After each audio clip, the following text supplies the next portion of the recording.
Hello, good afternoon. Thank you for joining us today for our rainwater harvesting workshop. As we get started, we're going to kind of just test some sound, make sure that you guys can hear me, make sure that you guys can see the PowerPoint. To go ahead and just get us started with the technical aspect of it. This is GoToWebinar. It's a different type of virtual platform. If you are on a desktop, you have a couple of functionalities that you'll be able to see on a panel on the right side. So you can choose how you want to join your audio, whether that's through your computer, whether you want to call in. Sometimes if it's really soft on your computer, calling in makes it a little bit louder for you to hear. So you can join in whichever way works best for you. You also have a function to be able to type questions. So as we go throughout the workshop, if you have any questions about what I'm going over, anything you want to learn more about, feel free to type your questions into the chat and our team will go ahead and let me know so that we can answer those questions as we go through the workshop. Now, if you're on your cell phone on a mobile device, same functionality, looks just a little bit different. So you can still ask a question by using the question box, or you can raise your hand. Both of those are on desktop and mobile. The only difference with mobile is that you may have to swipe the screen to see the PowerPoint. So if you're seeing me, but you don't see the PowerPoint, go ahead and swipe on your mobile device so that you can go ahead and see the PowerPoint as well. So you might just have to toggle back and forth on the mobile. All right, so if you do have any issues with hearing or seeing, go ahead and put that into the questions and our team will go ahead and assist you. As we get you set up, I wanted to go over our water efficiency team before I jump into the content for our workshop. So my name is Sarah Alloway. I'm the water efficiency manager here at Liberty for our West region. And we basically just wanted to show that we have a whole team here to support your conservation needs, your goals, any questions that you may have. So on the workshop today, we have Sandra Gonzalez, who is our program manager in California, Alba Vasquez, who's our coordinator in California, and then Christina Heidecker, who is our program manager for Arizona and Texas.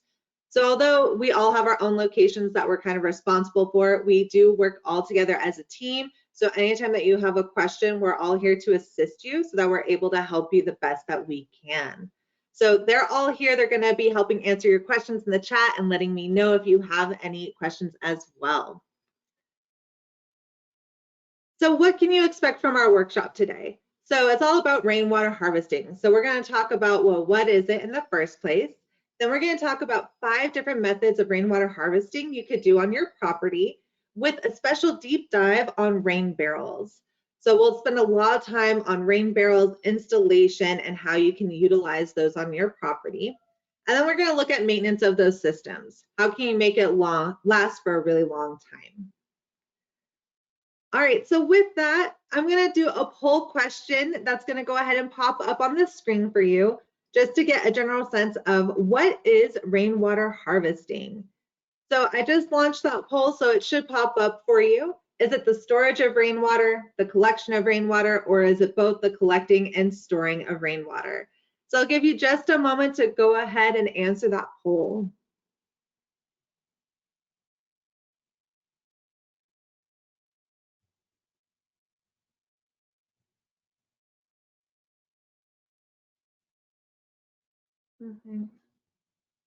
All right, just another couple seconds and then I'll close down that poll.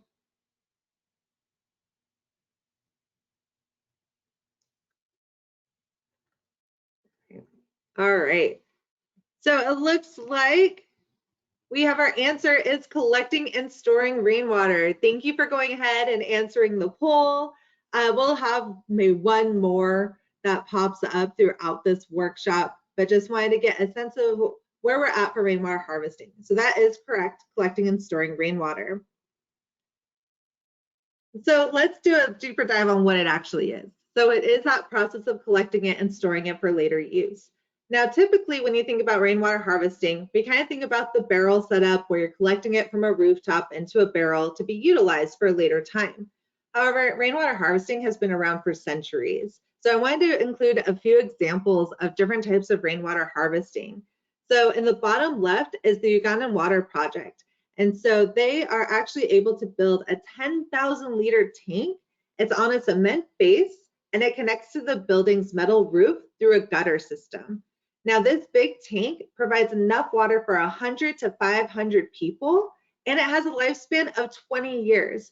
So it's a great way to utilize the natural resource we get of rain to be able to provide water to a lot of people in that area. The picture on the bottom right is from the Portuguese 16th century cistern.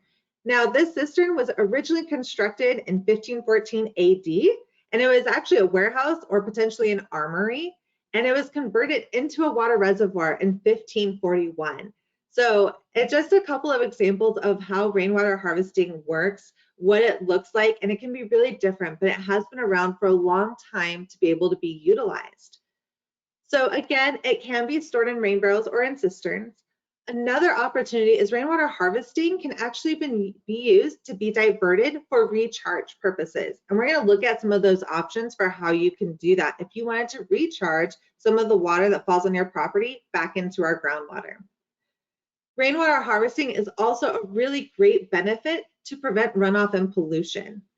And so to get into that, I have a better photo on this slide to go ahead and look at why this helps prevent runoff and pollution. So the picture on the right, when you have your rainwater over your property, it's going to go onto your roof. It flows off your roof, onto your lawn, maybe your driveway, and flows off of those into the street and down into the storm drain. All that water in the storm drain ends up going back into a fresh water supply. So whatever goes down that storm drain that's in the street doesn't go to a wastewater treatment plant. It ends up being diverted and ends up in a lot of our local streams, creeks, lakes, you name it, another source of water. So what happens though is as it's falling off your roof, falling off your lawn, maybe people didn't pick up after their pets, falling off of the driveway, flowing down the street where there might be oil, chemicals, whatever might be just on the street, some trash maybe, it goes into the storm and then that's going to be polluted and that ends up in our water supply. So by capturing it, we're able to utilize it for something else and not have that runoff potential, or at least to help minimize some of that. Now, as I say that, I realize that certain states do have laws on rainwater harvesting. For our purposes, with California, Arizona, and Texas, for the locations that we're talking to today, you guys are able to harvest rain on your property at this point in time. There's nothing against it. You are able to utilize that. Just in case you did have a question about that, some other states do have some rules on it, but for people who are attending the workshop today, you're good to go ahead and utilize the rain on your property. So the picture on the left shows how that gets diverted instead of being runoff and becoming a pollutant source for our stormwater. So it might rain on the roof, it might go into a gutter system, into a downspout, and in this example, it's actually going into an in-ground rain tank and then being repurposed for an irrigation system. Now, this is a more complicated rainwater harvesting system. We're going to be looking at some other ones today that are a little bit easier to install, but that's just one example where instead of running off the property, it's being stored on site on the property to be used again for a later time. Now, when you're thinking about what type of method of rainwater harvesting you want to do, which we'll get into on the next slide, all the methods that we can cover today, you might want to think about your roof system. So we have a lot of different types of roofs, different shapes. So I wanted to go through some of the options based off of what you might have currently without having to change a thing to your actual roof. So this is an example of a roof that's slanted, it has a gutter system at the bottom, and that gutter system goes to a downspout. That downspout's going into a storage container. And then in this particular one, it's a drip irrigation system that's attached to be able to utilize the water. So that's just one type of example. So that looks great for maybe a barrel type rainwater harvesting. Now, some other roofs, they're slanted, but there's no gutter system. And that does happen a lot in some of our states. So instead of having to install a gutter, if you choose not to do that, you can actually create a channel at the bottom where the rain's running off your roof, and you can direct it to a planted landscape area. This example is actually a great one of a rain garden, and we're going to go into some detail on how to build your own rain garden. So you can actually direct the water for another use. And then last but not least, I did want to show a roof system that doesn't have a slant at all. Maybe you have a flat roof And so you're going to have these outspouts from your roof just to be able to drain some of the water that's falling on there.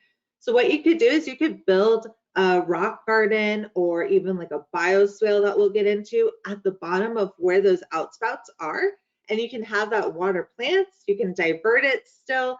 All of those are options without having to change anything to what your current roofing system is. So with that, I'm going to just stop before I get into our methods and see if there are any questions.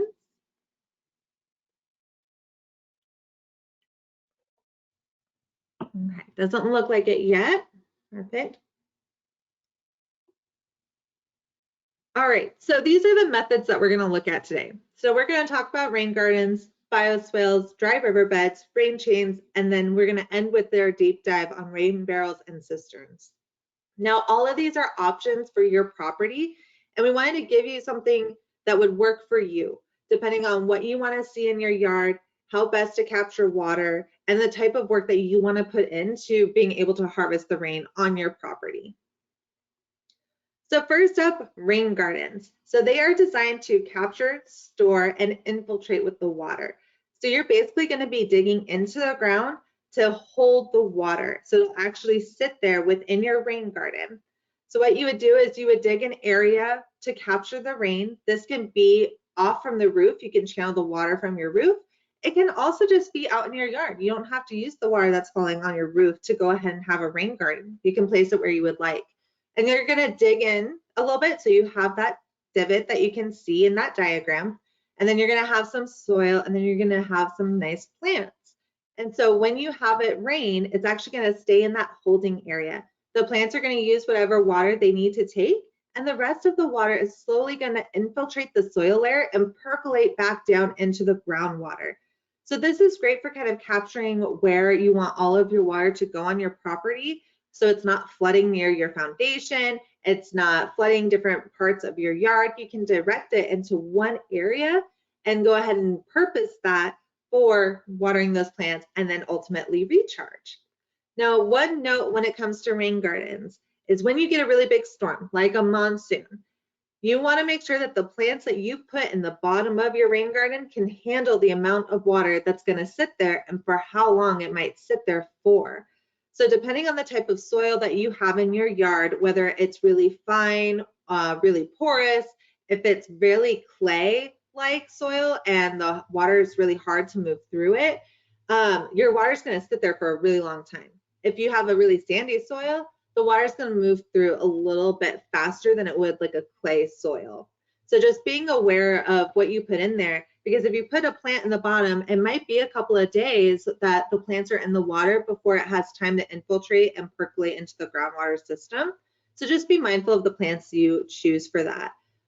What you could do is if you want plants that don't necessarily need to sit in the water itself, you can put them up on the brim of that rain garden, like in the photo here, so that they still get the benefits from the rain garden without actually sitting in the bottom part where all of the water is located.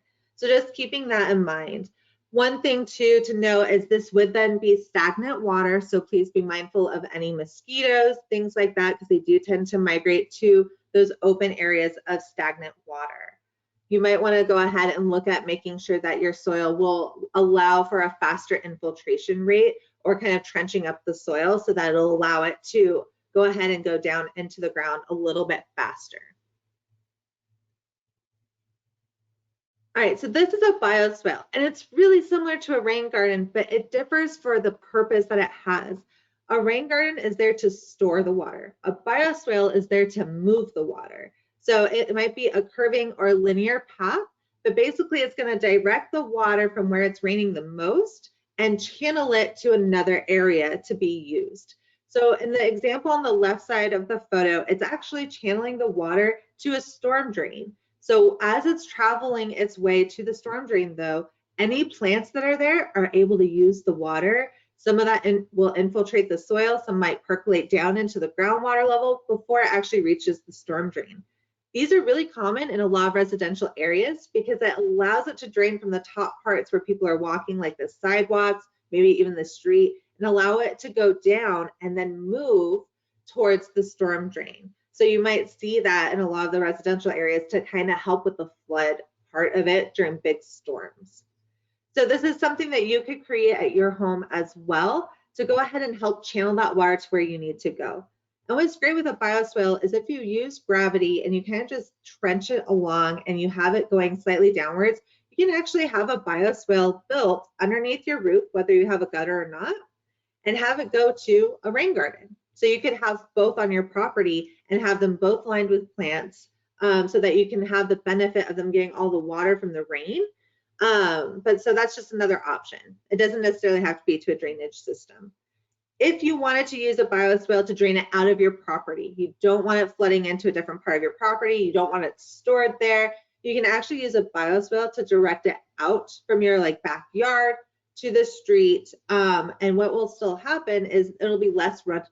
So it's still going to be used on the property, but it's going to be better than like a cement runoff from the backyard to the front yard to have it drain, because with the cement, all that water is going to go straight to the street. Whereas with the bioswale, some of that's going to go back into the ground, into the environment to be able to be used again. So just another option for depending on what you're looking for, trying to move the water through your property. All right, another option to move the water through your property is a dry riverbed. So let's say you don't want to do the plants in the bottom, you don't want to do the bioswale, you don't want it to stay stagnant in a rain garden, you can actually do a dry riverbed. And that's basically the same thing, but just with rocks instead of plants and plant material. So what you would want to do for a dry riverbed is you're going to use really large rocks and boulders on the edging, because that's going to help with erosion control over time, and direct it into smaller sized rocks, and then direct that down to where you're trying to get the water to move from.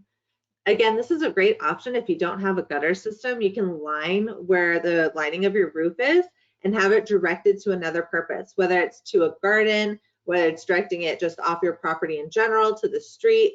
But some of that water will still go through the rocks and be able to go back into the ground system and slowly move down. Now the rocks help to reduce the velocity of the water. So thinking again about a monsoon storm, a lot of rain, it can flood yards very quickly. So this is going to help slow down the movement of the water. So if you want, there's a certain area of your property that floods really quickly, you can go ahead and try to divert that water through a dry riverbed and move it somewhere else so that that part of the property doesn't flood so quickly or at all. Also great to have it just directed away from your foundation, right? We don't want water pooling up right by the foundation of our house, compromising any sort of structural integrity. We want to move it out and away from from where our houses actually are. I'm going to stop at the dry riverbeds and see if there are any questions on rain gardens, bioswales, or dry riverbeds yet.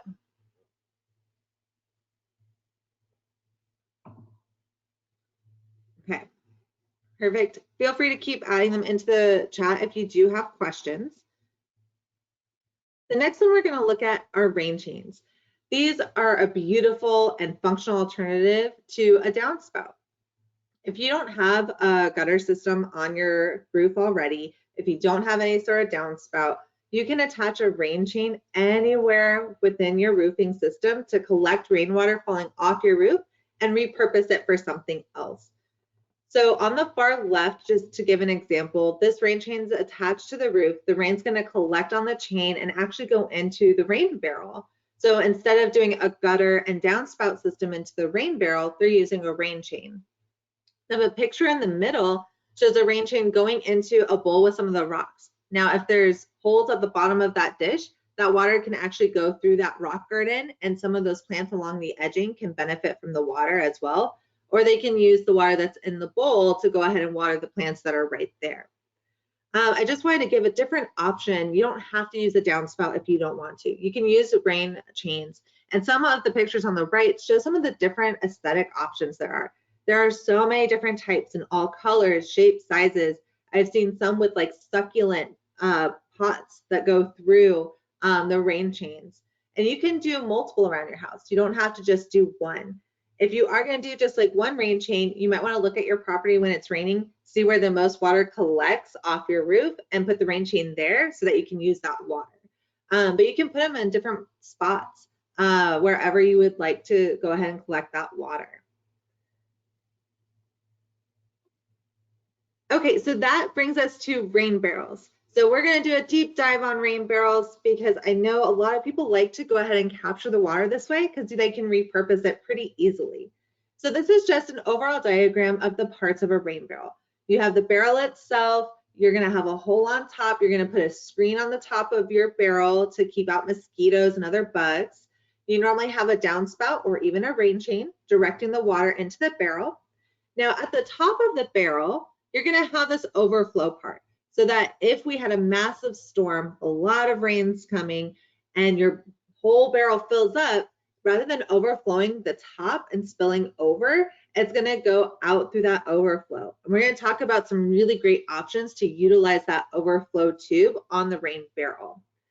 Then at the bottom of the barrel is your little faucet spigot. So this is where you can put a watering can underneath to use the water. You can attach different things to your barrel to utilize it, but that's where the water is going to come out, is at that bottom part. And then this is just a foundation piece that we're going to talk about why you want to put that underneath your barrel. And then this shows the overall system of how a rain barrel system works with your house. But I'm going to go ahead and walk through that process here with this slide. So first you have it rain on your roof. It's going to go down on the slant, or if it's flat, it'll go out through those spigots, and then your gutter is going to capture the rainwater. Gutters are the most effective way to utilize your barrel, but they're not necessary. You can still put a barrel underneath a part of your roof where it's going to have the most water come off of it without having to do the downspout or the gutter system. But it is most effective to use the gutters into a downspout. So you'll go from the gutters into the downspout, and it's going to route it down into the barrel itself. You can store it in the barrel, and then it's going to go ahead and be used wherever you want it to on your property. So what are the benefits of a rain barrel in particular? So it increases your water storage at your property. It saves water, and it can save energy. So it can save water by, depending on what you use it for. We highly recommend repurposing it to irrigate your plants, use it for hand watering your plants. That way you're not using the tap water to do it, and it's preserving that resource. So you're using what's already falling on your property to take care of your watering needs outside. For the less energy part, because rainwater harvesting uses gravity as the energy source to move it, you don't have to use another energy source to do so. So it helps save on that piece of pumping the water out if it's from groundwater. The energy it takes to move the water through the pipes to an outdoor use or to somewhere else in your home. So it's going to save on both water and energy. So that's a great benefit. Now, there may be a potential to reduce your bills. I will say realistically, we go through dry spells. When we go through dry spells and we're not getting a lot of rain, you're not going to see an impact on your water bill or your energy bill if you don't have that water stored up. But during times like monsoon season, you could see some pretty good savings. And so our little splashy water drop on the side, it says a ½ inch of rain off of 1,000 square foot roof can fill up 1 barrel. Now, our rule of thumb is if you get a ½ inch of rain on your property, you don't need to water again that week. Your landscape is set. That's what it needs for the climates that we're in, is that ½ inch of rain. So you can skip your next watering cycle. So let's say it rains a lot and you get that ½ inch from your roof, you fill up your barrel. Well, it's already rained, so you get to skip 1 watering cycle. And now you get to use the water that's in your barrel. So maybe that's going to be an additional watering cycle that you get to skip. So that's 2 different cycles. So during our stormy seasons, you may not have to turn on an irrigation system. You may not have to go ahead and use a regular hose tied to a tap to water your plants. You can just rely on the rain and the rain barrel for that storage. So that's where you're going to start to see some savings, is during those times of year. We've already talked about it helps prevent the runoff and pollution. It also is a great way to have a place to store excess indoor water. Let's say you're washing your fruits and vegetables in a bowl inside the house and you don't know what to do with the water. You don't have to throw it down the drain. You can actually just go and put it in your rain barrel and just let it store there. If you have leftover ice that melts in a cooler from a party that you've had, you can go ahead, put that in your rain barrel. So it's a great way to just have a place to store the excess water so that anytime, one of the things that I do is I like to repurpose any water that's been sitting in water bottles that we've had. My family collects a bunch of the water bottles by the end of the week. We like to go ahead, we'll go water the plants, use that, but you could just put that all into a rain barrel and then use that water again for outdoor purposes. So a lot of great benefits to the rain barrel in particular, because then you can use that stored water for a lot of different uses.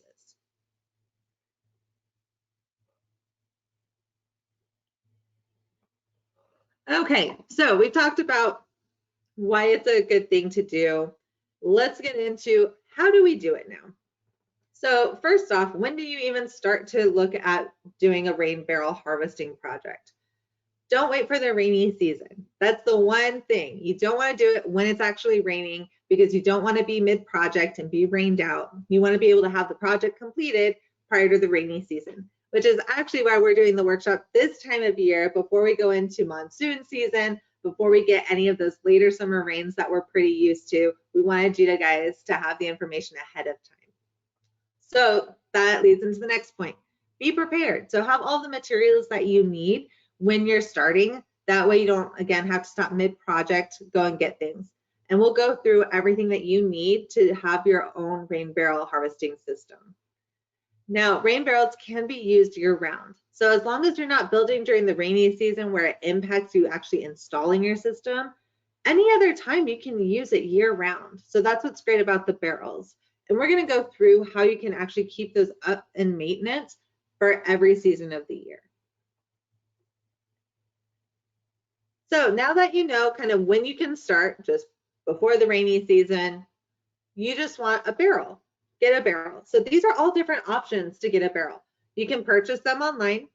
We actually have rain barrel distribution events in our California locations. I'll share the details with you at the end of the workshop. You can get those rain barrels for $20. There are rebates for barrels and cisterns available at select locations. If you look online through different places, sometimes the cities themselves actually are recycling like trash bins, and trash bins can make really great rain barrels. So you can look for those kinds of events to get your rain barrel for free or at a really good discount. By attending the workshop today, we are actually going to be choosing 3 winners, not just one, but 3 winners to win a rainwater collection barrel system. So if you are one of the lucky winners for attending the workshop today, we'll actually go ahead and send you an email this week letting you know you've won, and we will get a rain barrel system out to you. The other option is to build it yourself. And that is very plausible, whether you're getting maybe a trash can that's being retired from the city, whether you have a really large barrel that can be repurposed. We wanted to show you how you can do it. So I'm going to go ahead, I'm going to play this video real quick and show you how you can build your own. All right, and it's going to take a moment just to pop up. And let me know if you can hear the sound.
All right, so that was just a quick video on how you can create a barrel. If you have a barrel figure, you can go ahead and retrofit it to be a rainwater harvesting barrel.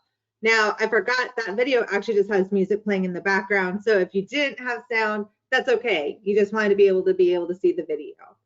Now, one of the things that they say at the end is how to make it creative by painting it.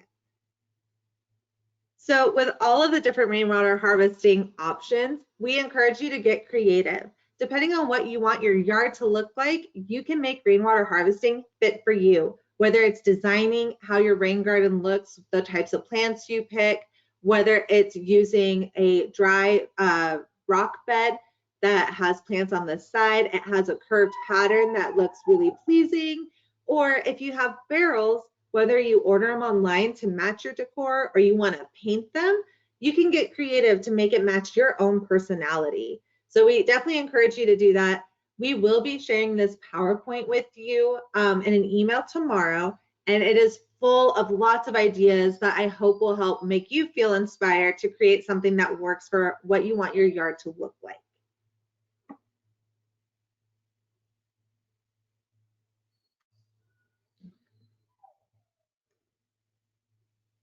All right, so let's get into how do we do it? How do we install the actual barrel?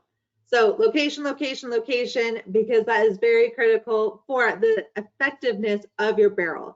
So of course, the most effective is putting it under a downspout. And we're going to talk about how you can retrofit your downspout to go into the barrel. Another thing you want to make sure is that that barrel is on firm, compacted, level ground.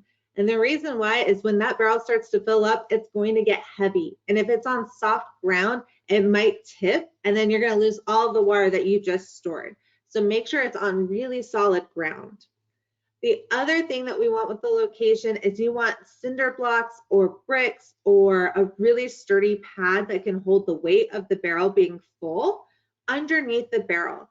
That way you can actually get to the faucet spigot that's at the bottom of the barrel. So whether you're trying to fit a watering can underneath, you're attaching a hose, anything like that, you want to go ahead and make sure that you have enough space below the spigot to use it. If it's on the ground, it's going to be really hard to get anything underneath the spigot to use that water.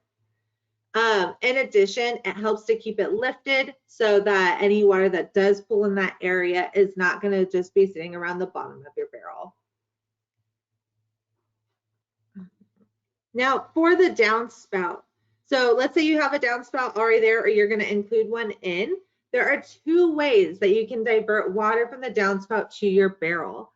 The first way is what I'm showing on the screen. You can actually cut your current downspout from about 8 to 12 inches above the top of your barrel.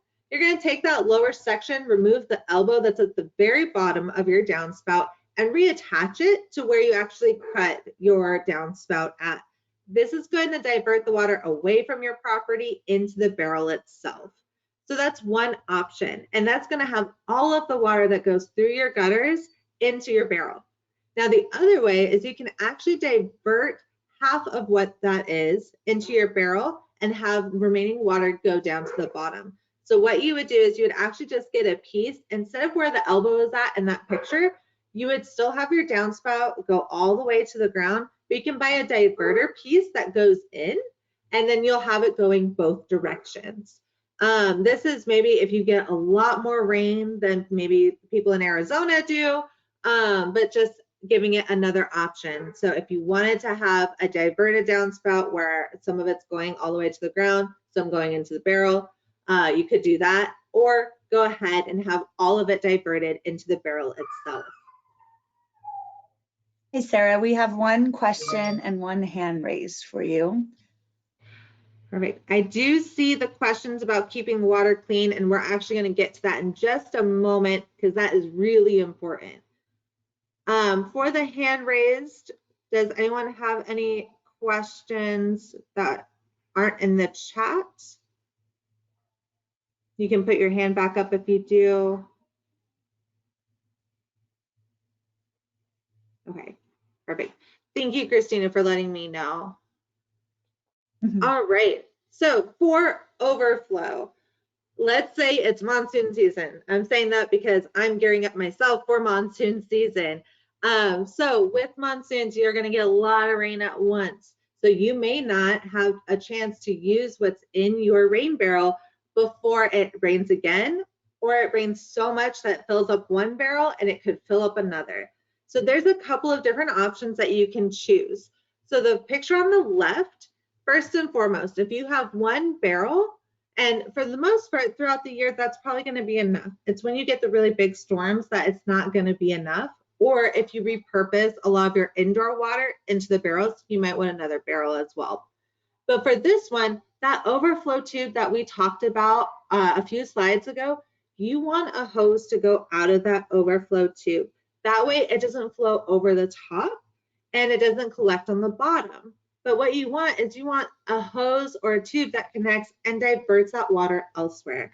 Whether you want to divert overflow to a garden or to a rock bed, or you want to divert it to another storage container, whatever you want to do with it, you want to go ahead and attach it to that overflow tube so that you're still capturing that water or being able to use it, and it doesn't just overflow your barrel and sit at the bottom, because again, that's near the foundation of your house. You don't want it to pool there. So that's one option for overflow, is using that. Another option is to go ahead and have multiple barrels, one or two, or however many you would like. This is one example.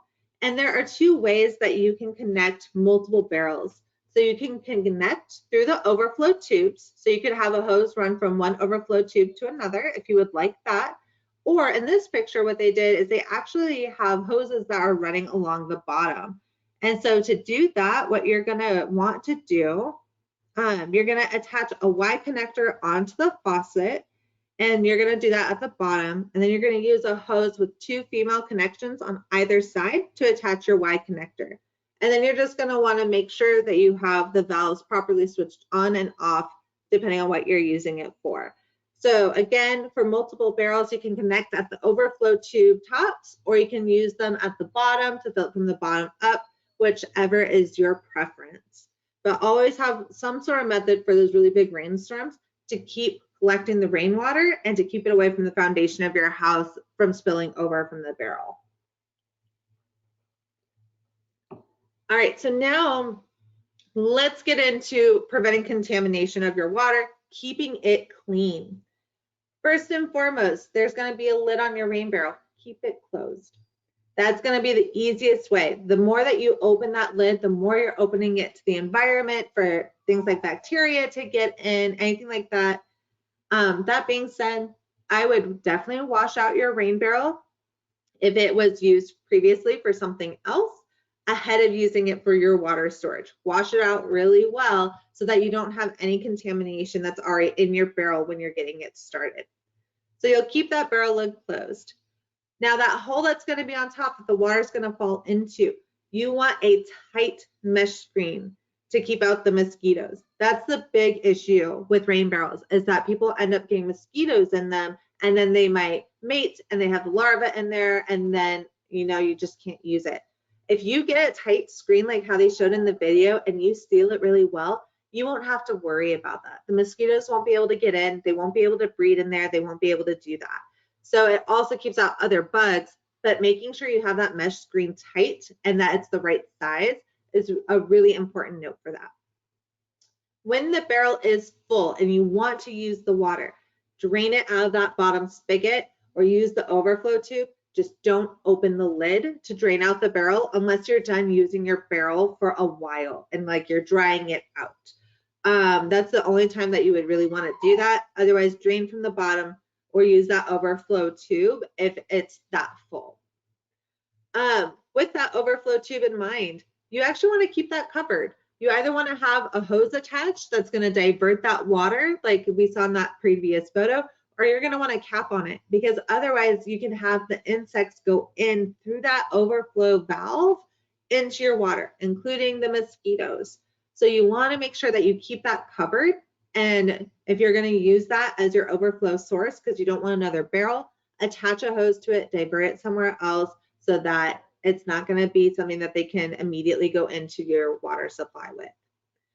Another thing is that if you are using a bucket to collect the water when you're watering, so you're opening the spigot into a bucket to use, don't leave the water standing in the bucket because that's just going to invite the bugs to be near your rain barrel.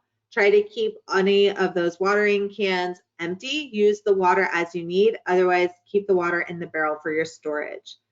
And the last tip is the water in the rain barrel.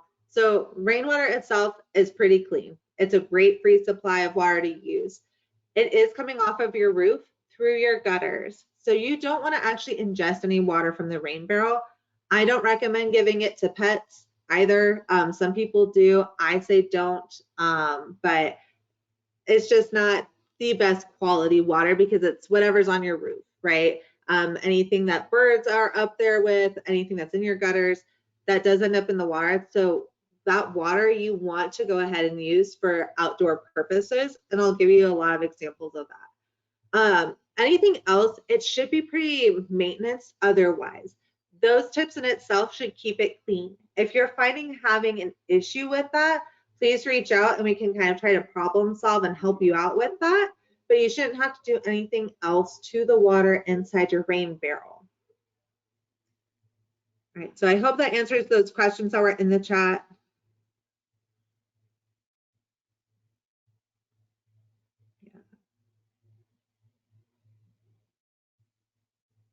Okay, part of one of the questions was how do you keep it from drying up during the summer? So there might be certain times of the year that your rain barrel is really not getting a lot of use. It's just going to happen, unfortunately, with the nature of how our rain cycles go. So that might be a good time to either add water in from excess use indoors, or maybe there's a certain time of the year that you're just not going to utilize your rainwater barrel. So that's unfortunately part of the possibility. I would say that if you are storing water in your rain barrel, you want to do it to be used. You don't necessarily want to just fill up your rain barrel and have it just sitting there on your property and not use it. You're going to want to keep that moving, cycling through. So if you find that you're not using that water, maybe you can find another purpose to water something else outside. Maybe a neighbor wants to utilize it. You know, there's a lot of ways that you can utilize the rainwater, so I'm sure you won't have a problem with that. But when we're not getting the rain and you don't want to store the indoor use, you might just have to hold off and let your barrel go dormant for those dry seasons.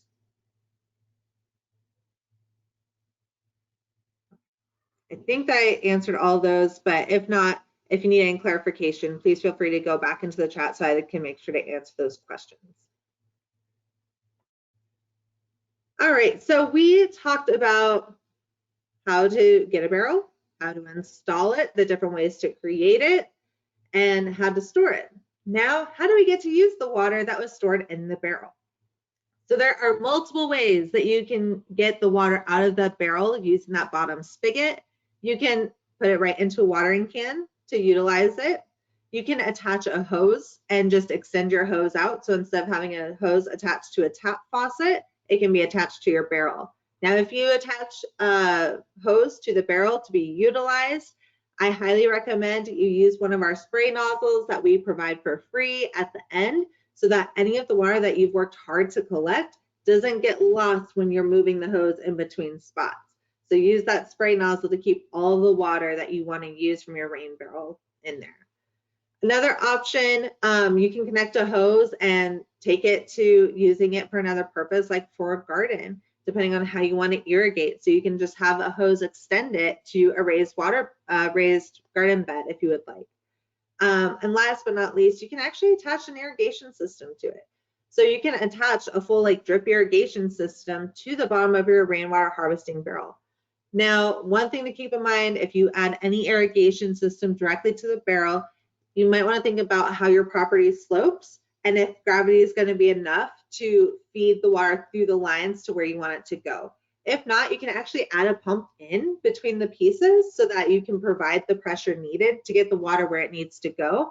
But just something to keep in mind. I think it's a great option.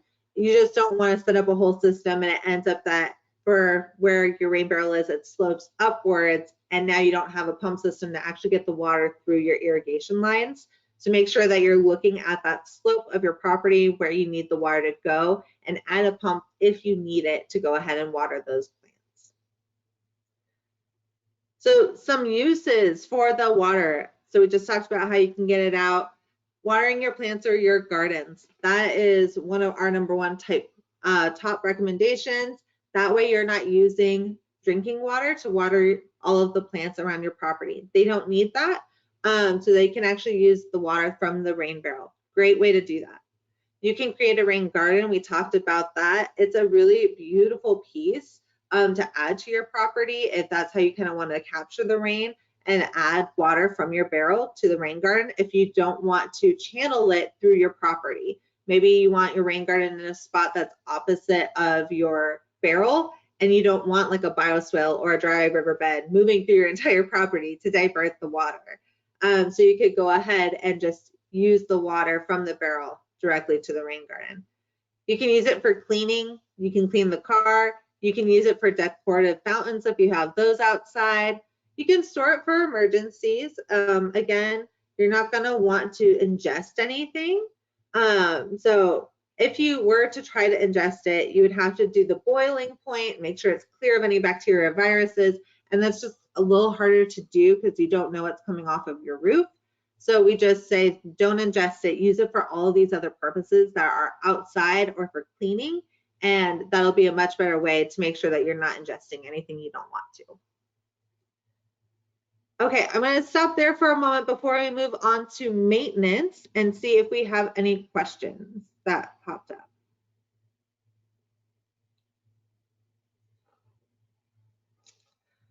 Okay, so for the non-food grade containers to be used for watering food plants. If you are taking really good care of your barrel, yes, it is more recommended to do food grade, only because of the bacteria portion. So it can be done. Again, what I would recommend is keep the water moving out. Don't let it just stay stagnant in the barrel. Make sure that you're using it to water those food plants. Also, anything that you water, it's going to be on the soil and not the plant itself. So the soil is actually a great filtration system. It's really natural, cleans out a lot of the stuff that might be in the water anyway as you're watering those plants. So it's still possible. It's recommended to do food grade, but you don't have to. Okay, so algae. Yep, that is something that does happen. And so there are some things that you can add to a rain barrel that you can get from a hardware store to prevent algae from forming. But again, it's more of the stagnant water. So if you have flow moving through, then you're gonna go ahead and help prevent the algae from forming in the first place, especially if you have like a really clean barrel to start with. But they do have some things that you can add, like tablets and stuff that you can add into the water that's safe, you know, to then have the water be used outside to help that from forming.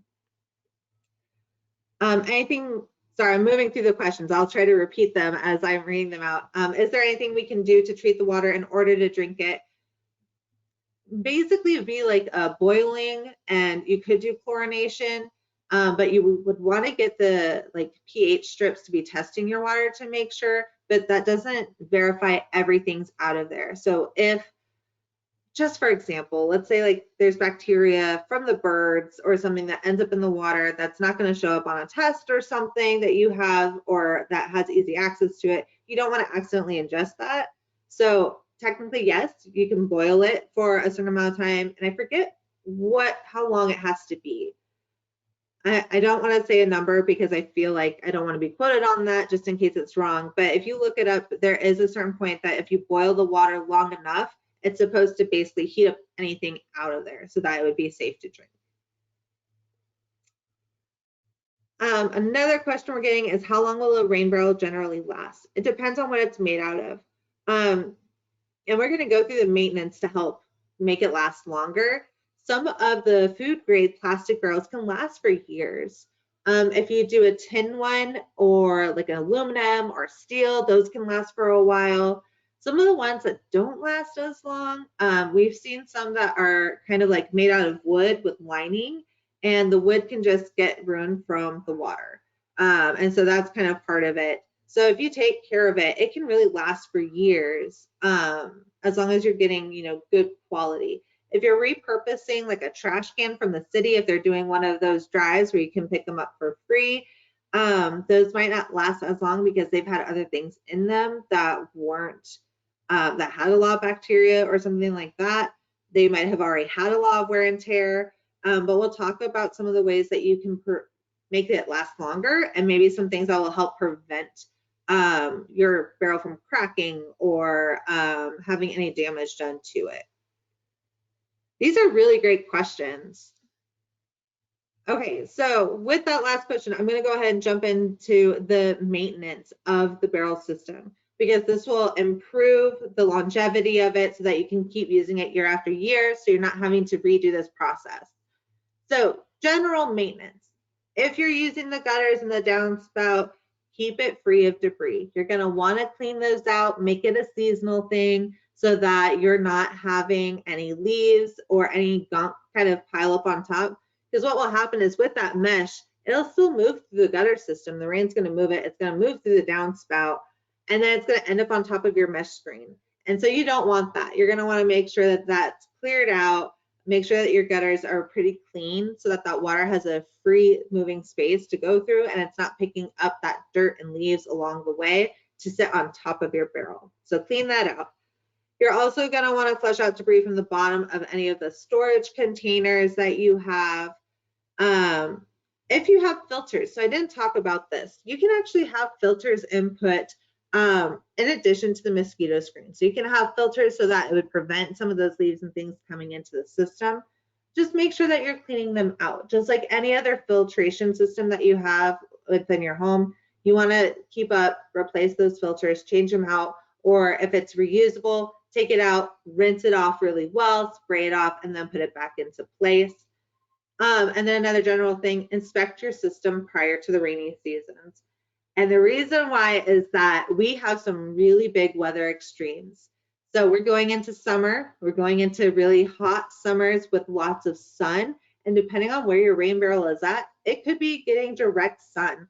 The intense summer sun paired with the heat actually can degrade or crack plastic barrels. So when we're talking about what materials work best, you don't necessarily want just regular plastic, because that's just going to degrade and crack faster.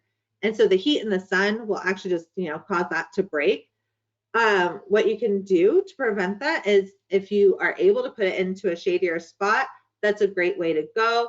Or if you have the perfect spot for your downspout, it collects all the rainwater from your gutters, it goes down, or you're not using a gutter system, but you know that this part of your roof drains the most water, so you're going to put the barrel there, go ahead and you can use some plants to shade it. So in this picture here, they actually built some plants around it. I've seen people build the trellises around to provide some shade. So it looks nice. It kind of hides a rainwater harvesting system. If you didn't want to decorate it for anything, you could use the trellises around it. Just make sure that whatever you use, because it's the direct sunlight that you're trying to avoid, that any plants that you would put there are okay in the direct sunlight as well, so that they don't burn out and then your barrel's exposed that way too. So that's the big summer care. Just make sure that it can be shaded if at all possible, and make sure you're checking for those cracks, especially because that's normally right before we get all the big rain, and then all of a sudden you can't use your barrel for the big rainstorms that are coming in.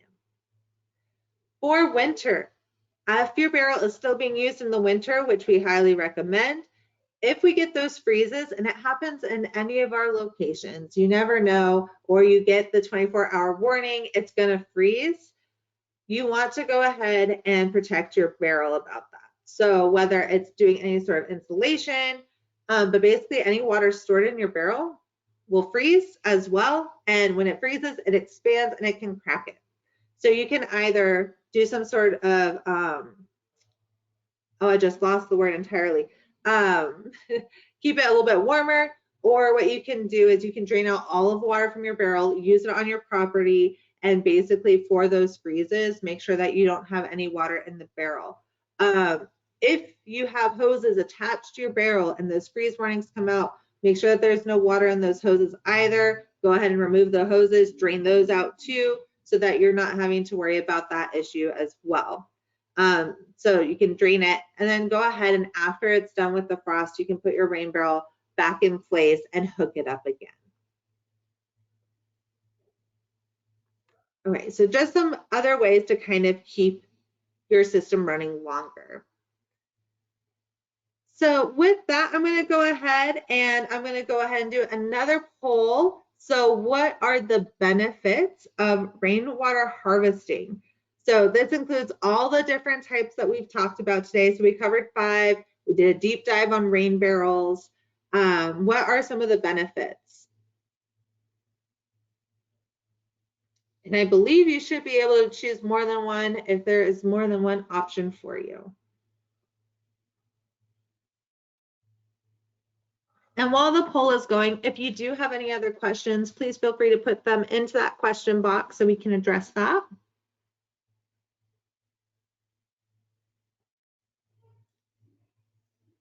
I'll leave the poll open just a few seconds longer.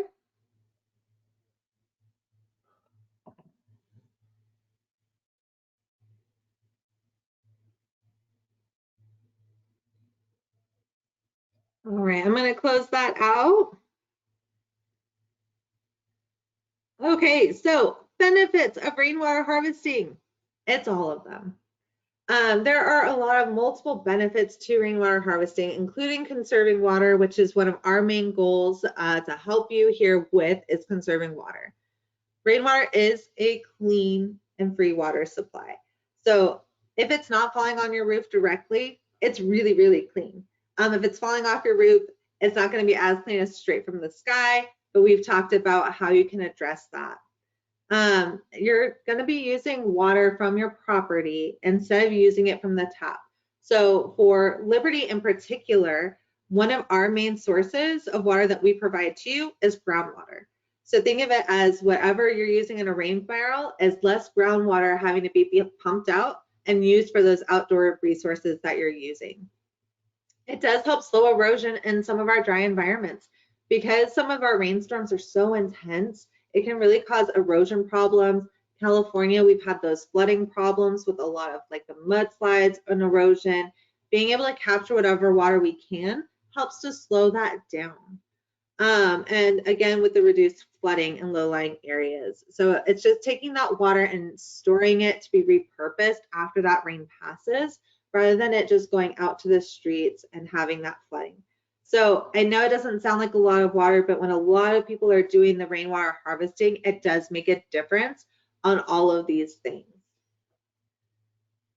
Before I jump into the remaining questions that we have that are popping up in the chat, I did want to talk about the resources that are going to be available to you. So tomorrow, you're going to get an email from our conservation inbox. It's going to include a copy of all of these slides, including the notes that are on the slides, that those are going to have any resources we had, the video we utilized, any other resources I used while putting together the workshop. You'll have access to everything.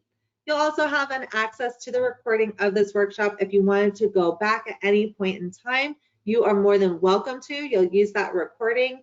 We're also including on there any local incentives for rainwater harvesting implementation, if there are any in your area, along with local guides.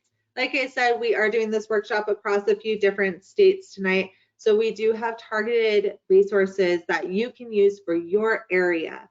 And again, everyone who is in attendance tonight will be entered into winning a rainwater harvesting system. There will be 3 winners tonight, so thank you for attending if you are here. Now, I did want to touch base on some of our upcoming events. So for the rain barrel distributions in California, where it's $20 for a rain barrel, if you go to our website, we have these events on our website, and it shows you how you can reserve your rain barrel. We provide up to 2 per household. And so for our Apple Valley location, we have a distribution event September 16th. And for our LA area, we have a distribution event November 4th.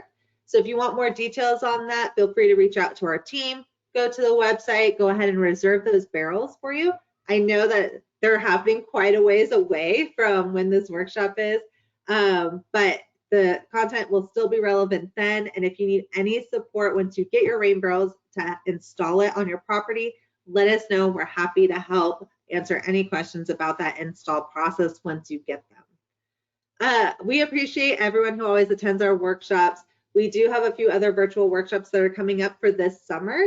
we're doing virtual. We're keeping everyone in the air conditioning, staying nice and cool this summer. So we have an irrigation basics on July 12th and edible gardening on August 16th. So if you want to use the water in your rain barrel for irrigation or use the water in your rain barrel for doing your own garden, we have you covered for how to do those topics. And last but not least, I'm just going to do a plug for where you can find our other no-cost water efficiency programs. Depending on your location, these programs will vary. They also vary just by accessibility or availability. But for all of our locations, we do have free conservation kits designed to fit your needs. We have a new shower head program that we just launched. These shower heads come with TSV, thermal shutoff valve. So basically, if you are in the shower, you turn the water on to heat up, a lot of people walk away, we get distracted, we're trying to get things done, and the water's just running. It's already hot, but it's still running. What it does, it actually shuts it off once it hits a certain temperature for you. You hop in when you're ready, you pull the tab, and out comes hot water. Highly recommended for those with teenagers that take really long showers and they haven't actually stepped into the shower. We've heard some good feedback from people with them. So we have that program available. For all of our other locations, you'll have to look on our website, see what's available, but there are some other programs listed. If you're interested, applications are online, or you can email us. We're happy to help you if you just want to email us back even to the workshop email we send out tomorrow. Happy to sign you up. All right, so here's our contact information. All the phone numbers are our customer service number for your local office. They get routed to us, or you can email us directly at our conservation inbox, one email for our entire West region. We all look at that inbox. We all respond to those emails. So with that, I'm going to look at any of the remaining questions. Let's see here what else we have.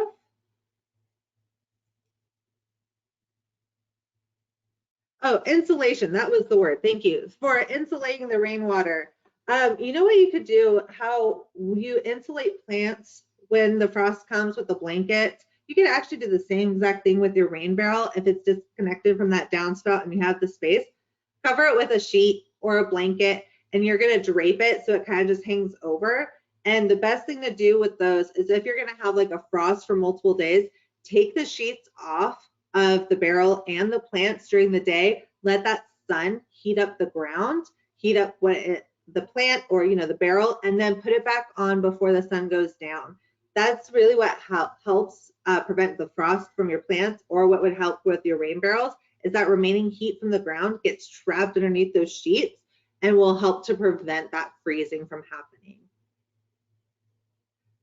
For previous workshops, someone's asking where can we view previous workshops? If you actually go to our website on our workshop registration list and you see something that happened before this workshop that you're interested in, if you sign up for that workshop, you should still be able to see the recording of those workshops.